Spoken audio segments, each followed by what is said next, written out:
شروع اللہ کا نام لے کر جو بڑا مہربان نہایت رحم والا ہے۔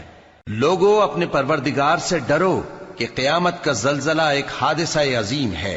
اے مخاطب، جس دن تو اس کو دیکھے گا اس دن یہ حال ہوگا کہ تمام دودھ پلانے والی عورتیں اپنے بچوں کو بھول جائیں گی اور تمام حمل والیوں کے حمل گر پڑیں گے، اور لوگ تجھ کو مدہوش نظر آئیں گے، حالانکہ وہ مدہوش نہیں ہوں گے بلکہ عذاب دیکھ کر مدہوش ہو رہے ہوں گے۔ بے شک اللہ کا عذاب بڑا سخت ہے، اور بعض لوگ ایسے ہیں جو اللہ کی شان میں علم کے بغیر جھگڑتے اور ہر شیطان سرکش کی پیروی کرتے ہیں، جس کے بارے میں لکھ دیا گیا ہے کہ جو اسے دوست رکھے گا تو وہ اس کو گمراہ کر دے گا اور دوزخ کے عذاب کا رستہ دکھائے گا۔ لوگو، اگر تم کو مرنے کے بعد جی اٹھنے میں کچھ شک ہو تو ہم نے تم کو پہلی بار بھی تو پیدا کیا تھا، یعنی ابتدا میں مٹی سے، پھر اس سے نطفہ بنا کر، پھر اس سے خون کا لوتھڑا بنا کر، پھر اس سے بوٹی بنا کر جس کی بناوٹ کامل بھی ہوتی ہے اور ناقص بھی، تاکہ تم پر اپنی خالقیت ظاہر کر دیں۔ اور ہم جس کو چاہتے ہیں ایک میعاد مقرر تک پیٹ میں ٹھہرائے رکھتے ہیں، پھر تم کو بچہ بنا کر نکالتے ہیں، پھر تم جوانی کو پہنچتے ہو، اور بعض قبل از پیری مر جاتے ہیں، اور بعض بڑھاپے کی نہایت خراب عمر کی طرف لوٹائے جاتے ہیں کہ بہت کچھ جاننے کے بعد بالکل بے علم ہو جاتی ہیں۔ اور اے دیکھنے والے، تو دیکھتا ہے کہ ایک وقت میں زمین خشک پڑی ہوتی ہے، پھر جب ہم اس پر مے برساتے ہیں تو وہ شاداب ہو جاتی اور ابھرنے لگتی ہے اور طرح طرح کی بارونق چیزیں اگاتی ہے۔ ان قدرتوں سے ظاہر ہے کہ اللہ ہی قادر مطلق ہے جو برحق ہے، اور یہ کہ وہ مردوں کو زندہ کر دیتا ہے، اور یہ کہ وہ ہر چیز پر قدرت رکھتا ہے، اور یہ کہ قیامت آنے والی ہے اس میں کچھ شک نہیں، اور یہ کہ اللہ سب لوگوں کو جو قبروں میں ہیں جلا اٹھائے گا، اور لوگوں میں کوئی ایسا بھی ہے جو اللہ کی شان میں بغیر علم کے اور بغیر ہدایت کے اور بغیر کتاب روشن کے جھگڑتا ہے اور تکبر سے گردن موڑ لیتا ہے تاکہ لوگوں کو اللہ کے رستے سے گمراہ کر دے۔ اس کے لیے دنیا میں ذلت ہے، اور قیامت کے دن ہم اسے عذاب آتش سوزاں کا مزہ چکھائیں گے۔ اے سرکش، یہ اس کفر کی سزا ہے جو تیرے ہاتھوں نے آگے بھیجا ہے، اور اللہ اپنے بندوں پر ظلم کرنے والا نہیں۔ اور لوگوں میں بعض ایسا بھی ہے جو کنارے پر کھڑا ہو کر اللہ کی عبادت کرتا ہے، اگر اس کو کوئی دنیاوی فائدہ پہنچے تو اس کے سبب مطمئن ہو جائے، اور اگر کوئی آفت پڑے تو منہ کے بل لوٹ جائے، یعنی پھر کافر ہو جائے۔ اس نے دنیا میں بھی نقصان اٹھایا اور آخرت میں بھی، یہی تو صاف نقصان ہے۔ یہ اللہ کے سوا ایسی چیز کو پکارتا ہے جو نہ اسے نقصان پہنچائے اور نہ فائدہ دے سکے، یہی تو پرلے درجے کی گمراہی ہے۔ بلکہ ایسے شخص کو پکارتا ہے جس کا نقصان فائدے سے زیادہ قریب ہے۔ ایسا دوست بھی برا اور ایسا ساتھی بھی برا۔ جو لوگ ایمان لائے اور عمل نیک کرتے رہے، اللہ ان کو بہشتوں میں داخل کرے گا جن کے نیچے نہریں بہ رہی ہیں۔ کچھ شک نہیں کہ اللہ جو چاہتا ہے کرتا ہے۔ جو شخص یہ گمان کرتا ہو کہ اللہ اس کو دنیا اور آخرت میں مدد نہیں دے گا تو اس کو چاہیے کہ اوپر کی طرف یعنی اپنے گھر کی چھت میں ایک رسی باندھے، پھر اس سے اپنا گلا گھونٹ لے، پھر دیکھے کہ آیا یہ تدبیر اس کے غصے کو دور کر دیتی ہے۔ اور اسی طرح ہم نے اس قرآن کو اتارا جس کی تمام باتیں کھلی ہوئی ہیں، اور یہ یاد رکھو کہ اللہ جس کو چاہتا ہے ہدایت دیتا ہے۔ جو لوگ مومن یعنی مسلمان ہیں اور جو یہودی ہیں اور ستارہ پرست اور عیسائی اور مجوسی اور مشرک، اللہ ان سب میں قیامت کے دن فیصلہ کر دے گا۔ بے شک اللہ ہر چیز سے باخبر ہے۔ کیا تم نے نہیں دیکھا کہ جو مخلوق آسمانوں میں ہے اور جو زمین میں ہے، اور سورج اور چاند اور ستارے اور پہاڑ اور درخت اور چوپائے اور بہت سے انسان اللہ کو سجدہ کرتے ہیں، اور بہت سے ایسے ہیں جن پر عذاب ثابت ہو چکا ہے، اور جس شخص کو اللہ ذلیل کرے اس کو کوئی عزت دینے والا نہیں۔ بے شک اللہ جو چاہتا ہے کرتا ہے۔ یہ دو فریق ایک دوسرے کے دشمن اپنے پروردگار کے بارے میں جھگڑتے ہیں، تو جو کافر ہیں ان کے لیے آگ کے کپڑے قطع کیے جائیں گے اور ان کے سروں پر جلتا ہوا پانی ڈالا جائے گا، اس سے ان کے پیٹ کے اندر کی چیزیں اور کھالیں گل جائیں گی، اور ان کے مارنے کے لیے لوہے کے ہتھوڑے ہوں گے۔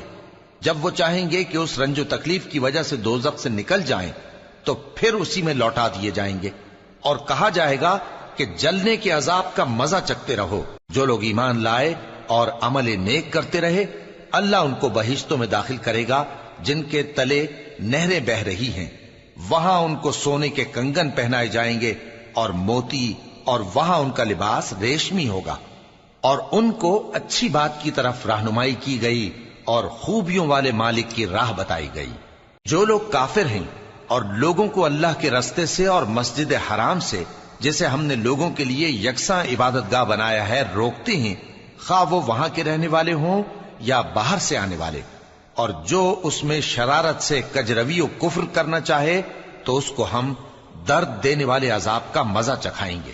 اور ایک وقت تھا جب ہم نے ابراہیم کو خانہ کعبہ کا مقام بتا دیا اور ارشاد فرمایا کہ میرے ساتھ کسی چیز کو شریک نہ کیجو، اور طواف کرنے والوں اور قیام کرنے والوں اور رکوع کرنے والوں اور سجدہ کرنے والوں کے لیے میرے گھر کو صاف رکھا کرنا، اور لوگوں میں حج کے لیے اعلان کر دو کہ تمہاری طرف پیدل اور دبلے دبلے اونٹوں پر جو دور دراز رستوں سے چلے آتے ہوں سوار ہو کر چلے آئیں، تاکہ اپنے فائدے کے کاموں کے لیے حاضر ہوں۔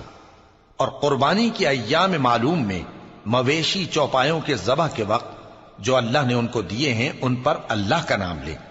اب اس میں سے تم خود بھی کھاؤ اور خستہ حال ضرورت مند کو بھی کھلاؤ۔ پھر چاہیے کہ لوگ اپنا میل کچیل دور کریں اور منتیں پوری کریں اور اس قدیم گھر یعنی بیت اللہ کا طواف کریں، یہ ہمارا حکم ہے۔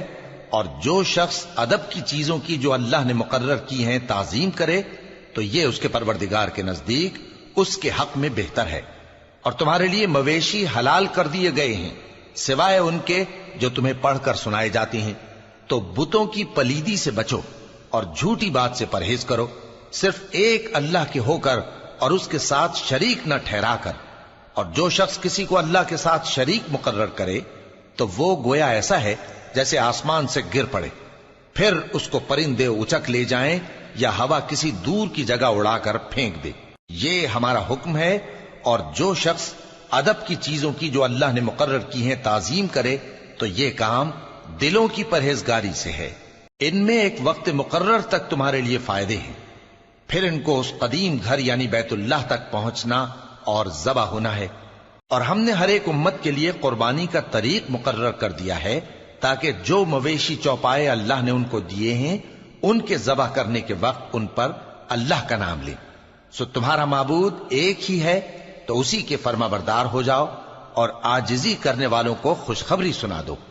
یہ وہ لوگ ہیں کہ جب اللہ کا نام لیا جاتا ہے تو ان کے دل ڈر جاتے ہیں، اور جب ان پر مصیبت پڑتی ہے تو صبر کرتے ہیں اور نماز آداب سے پڑھتے ہیں، اور جو مال ہم نے ان کو عطا فرمایا ہے اس میں سے نیک کاموں میں خرچ کرتے ہیں۔ اور قربانی کے اونٹوں کو بھی ہم نے تمہارے لیے اللہ کے شعائر مقرر کیا ہے، ان میں تمہارے لیے فائدے ہیں، تو قربانی کرنے کے وقت قطار باندھ کر ان پر اللہ کا نام لو، پھر جب پہلو کے بل گر پڑیں تو ان میں سے کھاؤ، اور قناعت سے بیٹھ رہنے والوں اور سوال کرنے والوں کو بھی کھلاؤ۔ اس طرح ہم نے ان کو تمہارے زیر فرمان کر دیا ہے تاکہ تم شکر کرو۔ اللہ تک نہ ان کا گوشت پہنچتا ہے اور نہ خون، بلکہ اس تک تمہاری پرہیزگاری پہنچتی ہے۔ اسی طرح اللہ نے ان کو تمہارے زیر فرمان کر دیا ہے تاکہ اس بات کے بدلے کہ اس نے تم کو ہدایت بخشی ہے اسے بزرگی سے یاد کرو۔ اور اے پیغمبر، نیکوکاروں کو خوشخبری سنا دو، اللہ تو مومنوں سے ان کے دشمنوں کو ہٹاتا رہتا ہے۔ بے شک اللہ کسی خیانت کرنے والے ناشکرے کو دوست نہیں رکھتا۔ جن مسلمانوں سے خواہ مخواہ لڑائی کی جاتی ہے ان کو اجازت ہے کہ وہ بھی لڑیں، کیونکہ ان پر ظلم ہو رہا ہے، اور اللہ ان کی مدد کرے گا، وہ یقیناً ان کی مدد پر قادر ہے۔ یہ وہ لوگ ہیں کہ اپنے گھروں سے ناحق نکال دیے گئے، انہوں نے کچھ قصور نہیں کیا، ہاں یہ کہتے ہیں کہ ہمارا پروردگار اللہ ہے۔ اور اگر اللہ لوگوں کو ایک دوسرے سے نہ ہٹاتا رہتا تو خانقاہیں اور گرجے اور یہودیوں کے عبادت خانے اور مسلمانوں کی مسجدیں جن میں اللہ کا کثرت سے ذکر کیا جاتا ہے گرائی جا چکی ہوتی۔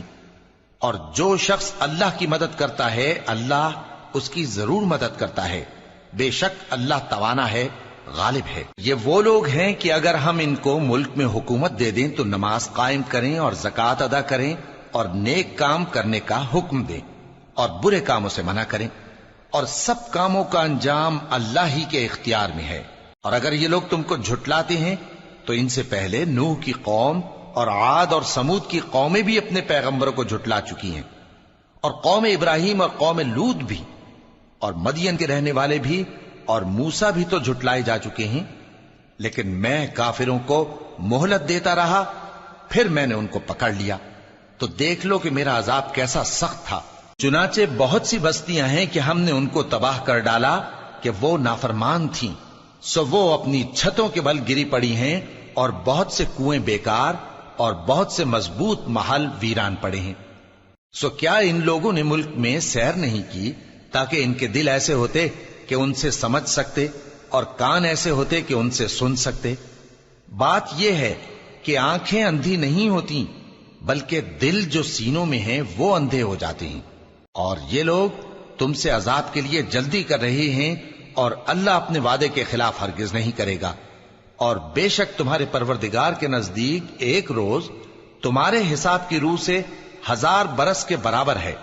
اور بہت سی بستیاں ہیں کہ میں ان کو مہلت دیتا رہا جبکہ وہ نافرمان تھیں، پھر میں نے ان کو پکڑ لیا، اور میری ہی طرف لوٹ کر آنا ہے۔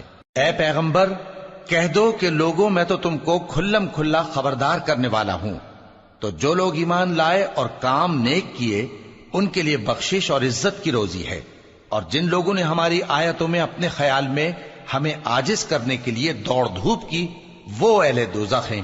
اور ہم نے تم سے پہلے کوئی رسول اور نبی نہیں بھیجا مگر اس کا یہ حال تھا کہ جب وہ کوئی آرزو کرتا تھا تو شیطان اس کی آرزو میں وسوسہ ڈال دیتا تھا، تو جو وسوسہ شیطان ڈالتا ہے اللہ اس کو دور کر دیتا ہے، پھر اللہ اپنی آیتوں کو مضبوط کر دیتا ہے، اور اللہ علم والا ہے، حکمت والا ہے۔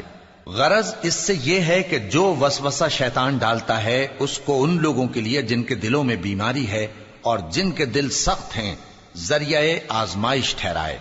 بے شک ظالم لوگ مخالفت میں دور جا پڑے۔ اور یہ بھی غرض ہے کہ جن لوگوں کو علم عطا ہوا ہے وہ جان لیں کہ وہ یعنی وحی تمہارے پروردگار کی طرف سے حق ہے، تو وہ اس پر ایمان لائیں اور ان کے دل اللہ کے آگے عاجزی کریں۔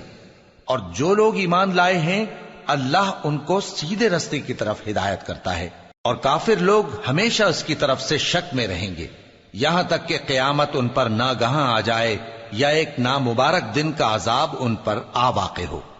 اس روز بادشاہی اللہ ہی کی ہوگی اور وہ ان میں فیصلہ کر دے گا، تو جو لوگ ایمان لائے اور عمل نیک کرتے رہے وہ نعمت کے باغوں میں ہوں گے، اور جو کافر ہوئے اور ہماری آیتوں کو جھٹلاتے رہے ان کے لیے ذلیل کرنے والا عذاب ہوگا۔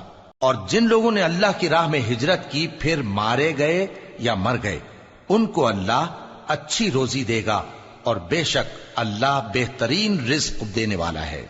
وہ ان کو ایسے مقام میں داخل کرے گا جسے وہ پسند کریں گے، اور اللہ تو جاننے والا ہے، بردبار ہے۔ یہ بات اللہ کے ہاں ٹھہر چکی ہے، اور جو شخص کسی کو اتنی ہی ایذا دے جتنی ایذا اس کو دی گئی، پھر اس شخص پر زیادتی کی جائے تو اللہ اس کی مدد کرے گا۔ بے شک اللہ معاف کرنے والا ہے، بخشنے والا ہے۔ یہ اس لیے کہ اللہ رات کو دن میں داخل کرتا ہے اور دن کو رات میں داخل کرتا ہے، اور اللہ تو سننے والا ہے، دیکھنے والا ہے۔ یہ اس لیے کہ اللہ ہی برحق ہے، اور جس چیز کو کافر اللہ کے سوا پکارتے ہیں وہ باطل ہے، اور اس لیے کہ اللہ اونچی شان والا ہے، بڑا ہے۔ کیا تم نہیں دیکھتے کہ اللہ آسمان سے مے برساتا ہے تو زمین سرسبز ہو جاتی ہے؟ بے شک اللہ مہربان ہے، خبردار ہے۔ جو کچھ آسمانوں میں ہے اور جو کچھ زمین میں ہے اسی کا ہے، اور بے شک اللہ بے نیاز ہے، قابل ستائش ہے۔ کیا تم نہیں دیکھتے کہ جتنی چیزیں زمین میں ہیں سب اللہ نے تمہارے زیر فرمان کر رکھی ہیں، اور کشتیاں بھی جو اسی کے حکم سے سمندر میں چلتی ہیں، اور وہ آسمان کو تھامے رہتا ہے کہ زمین پر نہ گر پڑے مگر اس کے حکم سے۔ بے شک اللہ لوگوں پر نہایت شفقت کرنے والا مہربان ہے۔ اور وہی تو ہے جس نے تم کو حیات بخشی، پھر تم کو مارتا ہے، پھر تمہیں زندہ بھی کرے گا، اور انسان تو بڑا ناشکرا ہے۔ ہم نے ہر ایک امت کے لیے بندگی کی ایک راہ مقرر کر دی ہے، کہ اسی طرح وہ بندگی کرتے ہیں، تو یہ لوگ تم سے اس معاملے میں جھگڑا نہ کریں، اور تم لوگوں کو اپنے پروردگار کی طرف بلاتے رہو، بے شک تم سیدھے رستے پر ہو۔ اور اگر یہ تم سے جھگڑا کریں تو کہہ دو کہ جو عمل تم کرتے ہو اللہ ان سے خوب واقف ہے۔ جن باتوں میں تم اختلاف کرتے ہو اللہ تم میں قیامت کے روز ان کا فیصلہ کر دے گا۔ کیا تم نہیں جانتے کہ جو کچھ آسمان اور زمین میں ہے اللہ اس کو جانتا ہے؟ یہ سب کچھ کتاب میں لکھا ہوا ہے، بے شک یہ سب اللہ کو آسان ہے۔ اور یہ لوگ اللہ کے سوا ایسی چیزوں کی عبادت کرتے ہیں جن کی اس نے کوئی سند نازل نہیں فرمائی، اور نہ ان کے پاس اس کی کوئی دلیل ہے، اور ظالموں کا کوئی بھی مددگار نہیں ہوگا۔ اور جب ان کو ہماری صاف صاف آیتیں پڑھ کر سنائی جاتی ہیں تو ان کی شکل بگڑ جاتی ہے، اور تم ان کے چہروں میں صاف طور پر ناگواری دیکھتے ہو۔ ایسا لگتا ہے کہ جو لوگ ان کو ہماری آیتیں پڑھ کر سناتے ہیں ان پر حملہ کر دیں گے۔ کہہ دو کہ میں تم کو اس سے بھی بری چیز بتاؤں، وہ دوزخ کی آگ ہے جس کا اللہ نے کافروں سے وعدہ کیا ہے، اور وہ برا ٹھکانہ ہے۔ لوگوں، ایک مثال بیان کی جاتی ہے، اسے غور سے سنو کہ جن لوگوں کو تم اللہ کے سوا پکارتے ہو وہ ایک مکھی بھی نہیں بنا سکتے اگرچہ اس کے لیے سب اکٹھے ہو جائیں، اور اگر مکھی ان سے کوئی چیز چھین لے جائے تو اسے اس سے چھڑا نہیں سکتے۔ طالب اور مطلوب یعنی عابد اور معبود دونوں گئے گزرے ہیں۔ ان لوگوں نے اللہ کی قدر جیسی کرنی چاہیے تھی نہیں کی۔ کچھ شک نہیں کہ اللہ زبردست ہے، غالب ہے۔ اللہ فرشتوں میں سے پیغام پہنچانے والے منتخب کر لیتا ہے اور انسانوں میں سے بھی۔ بے شک اللہ سننے والا ہے، دیکھنے والا ہے۔ جو ان کے آگے ہے اور جو ان کے پیچھے ہے وہ اس سے واقف ہے، اور سب کاموں کا رجوع اللہ ہی کی طرف ہے۔ مومنوں، رکوع کرتے اور سجدہ کرتے اور اپنے پروردگار کی عبادت کرتے رہو اور نیک کام کرو تاکہ فلاح پاؤ، اور اللہ کی راہ میں جہاد کرو جیسا جہاد کرنے کا حق ہے۔ اس نے تم کو منتخب کیا ہے اور تم پر دین کی کسی بات میں تنگی نہیں کی، اور تمہارے لیے تمہارے باپ ابراہیم کا دین پسند کیا۔ اسی اللہ نے پہلے یعنی پہلی کتابوں میں تمہارا نام مسلم رکھا تھا، اور اس کتاب میں بھی وہی نام رکھا ہے۔ تو جہاد کرو تاکہ پیغمبر تمہارے بارے میں گواہ ہوں اور تم لوگوں کے مقابلے میں گواہ رہو۔ سو مسلمانوں، نماز قائم کرو اور زکوٰۃ دو اور اللہ کے دین کی رسی کو پکڑے رہو، وہی تمہارا دوست ہے۔ سو وہ کیا خوب دوست ہے اور کیا خوب مددگار ہے۔